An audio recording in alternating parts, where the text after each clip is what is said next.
Assalamualaikum warahmatullahi wabarakatuh. Perkenalkan, saya Aprilia Astriana Putri. Saya dari kelas 7F, nomor absen 3. Saya akan menceritakan cerita rakyat yang berasal dari daerah Jakarta, yaitu cerita Si Pitung. Cerita rakyat Si Pitung adalah cerita rakyat yang berasal dari Betawi atau DKI Jakarta. Pada zaman penjajahan, sebelum Indonesia merdeka, lahirlah Si Pitung dari pasangan Pak Biyun dan Bu Pinah. Pasangan ini terkenal sangat baik dan ramah kepada semua orang. Mereka dikaruniai anak laki-laki yang sangat lucu dan kemudian anak tersebut dinamai Pitung. Seiring berjalannya waktu, Pitung tumbuh menjadi remaja yang tampan dan gagah. Ia terkenal rajin dan ahli ibadah. Sebagai pemeluk agama Islam, Si Pitung selalu rajin mencari ilmu yang baik. Ia pun tekun bekerja membantu kedua orang tuanya. Suatu hari saat dirinya pulang dari kebun setelah membantu ayahnya, dia mendapati Babah Liem, yaitu seorang keturunan Cina yang diduga adalah tuan tanah di desanya, sedang memarahi dan memukuli rakyat jelata yang bekerja padanya. Lelaki yang dimarahinya itu diduga dipaksa membayar pajak yang terlalu mahal, sehingga lelaki tersebut tak memiliki uang sepeser pun untuk membayarnya. Namun, Babah Liem tak mau tahu sehingga lelaki tua itu terus dipukulinya. Melihat kejadian tersebut, Pitung sangat geram dan ingin membalas perbuatan Babah Liem yang terkenal sebagai tuan tanah. Babah Liem memiliki banyak tanah dengan cara mendekati Belanda yang dirinya mau membayar pajak dengan tinggi. Berniat membalas kejahatan Belanda dan Babah Liem. Akhirnya, Pitung berguru kepada Haji Naipin. Haji Naipin ini adalah tokoh Betawi yang dikenal dengan keahlian ilmu bela diri, yaitu Pancak-Silat. Melihat niat Pitung yang benar-benar ingin menumpas kejahatan, Haji Naipin pun menerima Pitung sebagai muridnya. Berbagai jurus diajarkan pada Si Pitung. Setiap hari, Pitung rajin berlatih di rumah Haji Naipin sesuai membantu ayahnya. Alhasil, Pitung menguasai banyak jurus yang tak mudah dikalahkan oleh lawan. Setelah ilmunya ini mumpuni, Si Pitung menantang kejahatan Babah Liem untuk tidak semena-mena kepada rakyat jelata. Merasa tertantang, Babah Liem mengajaknya berkelahi, namun Babah Liem yang dibantu oleh pengawalnya kalah, dan akhirnya kekalahan ini disampaikan kepada pihak Belanda. Pihak Belanda pun turut geram, ingin sekali menangkap Pitung yang telah menantang kebijakan mereka. Berita kemenangan Pitung melawan Babah Liem akhirnya didengar oleh banyak warga. Pitung akhirnya didukung oleh banyak orang untuk melawan penjajahan. Ia pun membentuk sebuah perguruan yang di dalamnya mengajarkan agama Islam dan berlatih ilmu bela diri. Melatih rakyat masih terus menderita akibat pajak yang ditetapkan oleh Belanda terlalu mencekik. Akhirnya Pitung bersama pengikutnya mengabdikan diri ke rakyat jelata. Pitung menyusun banyak rencana untuk mensejahterakan rakyat jelata yang sering kelaparan. Kemudian, Pitung bersama pengikutnya menjalankan rencana untuk merampok para tuan tanah yang jahat dan semena-mena. Hasil rampokannya ini kemudian dibagikan kepada rakyat jelata. Pitung bersama pengikutnya ini tak sepersen pun menggunakan hasil rampokan tersebut untuk dirinya sendiri.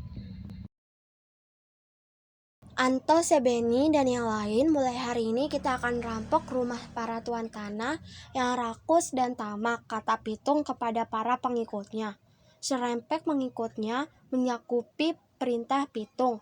Mulai malam nanti akan mulai perampok rumah para tuan tanah yang jahat.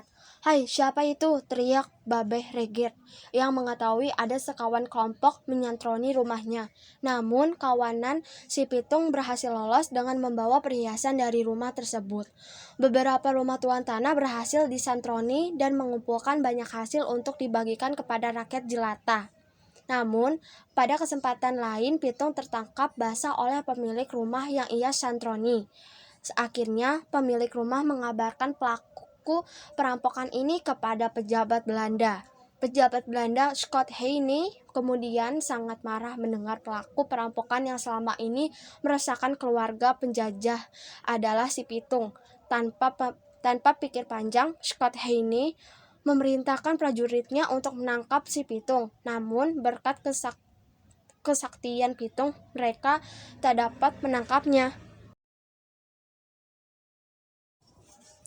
Scott Heyne sangat marah dan mulai mencari cara halus untuk memancing Pitung agar menyerahkan diri. Pejabat Belanda ini kemudian berencana menyulik ayah dan guru si Pitung, yaitu Pak Biyun dan Haji Naipin. Tentara Belanda pun berhasil menangkap keduanya dan mengancam akan memegal kepala mereka jika Pitung tidak juga menyerahkan diri. "Hai, Haji Naipin, kami akan mati karena kamu telah mengajari Pitung ilmu-ilmu untuk melawan kebijakan kami," kata Scott Heyne yang marah sekali saat itu. Haji Naipin hanya terdiam. "Kamu juga, Piyun, kamu akan mati sia-sia sekarang ini. Kamu akan aku pegal jika anakmu tak kunjung menyerahkan diri," ucap pejabat Belanda yang satu ini. Kabar ditangkapnya Haji Naipin dan ayah si Pitung akhirnya didengar oleh Pitung dan pengikutnya. Namun Pitung tak serta-merta menyerahkan diri kepada Belanda. Ia memilih mengirimkan surat pada pejabat Belanda tersebut. Ia meminta agar guru dan ayahnya dilepaskan. Setelah dilepaskan, ia akan menyerahkan diri. Belanda pun tak kalah tatik. Ia melepaskan ayah Pitung, namun tak melepaskan Haji Naipin gurunya.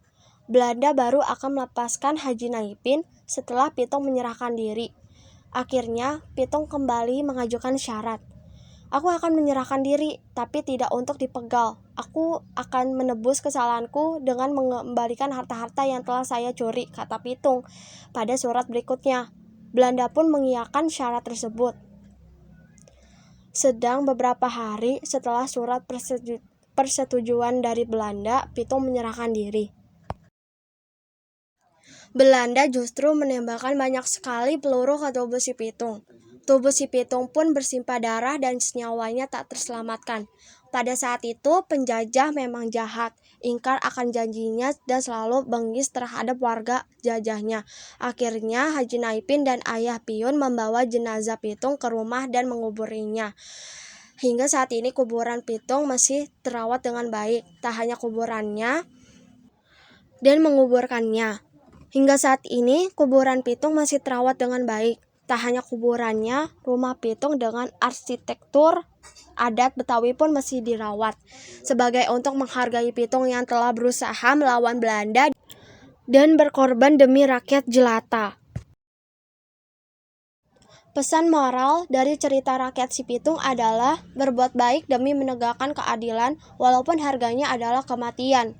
Janganlah memiliki hati yang jahat seperti Babah Liam dan Scott Heyne yang sudah tega merampas hak sesamanya. Selain itu, jagalah kita menyalahi janji yang sudah dibuat seperti perjanjian Pitung dengan Scott Heyne yang berjanji tidak akan membunuhnya. Sebab secara licik seorang untuk mendapatkan kemenangan tidaklah baik. Meskipun pihak Belanda berhasil membunuh Pitung, namun akan berbagai Pitung yang lain terus bermunculan melawan penjajahan hingga Indonesia merdeka. Nama cerita rakyat si Pitung masih abadi menjadi dan akan diingat terus oleh masyarakat Indonesia.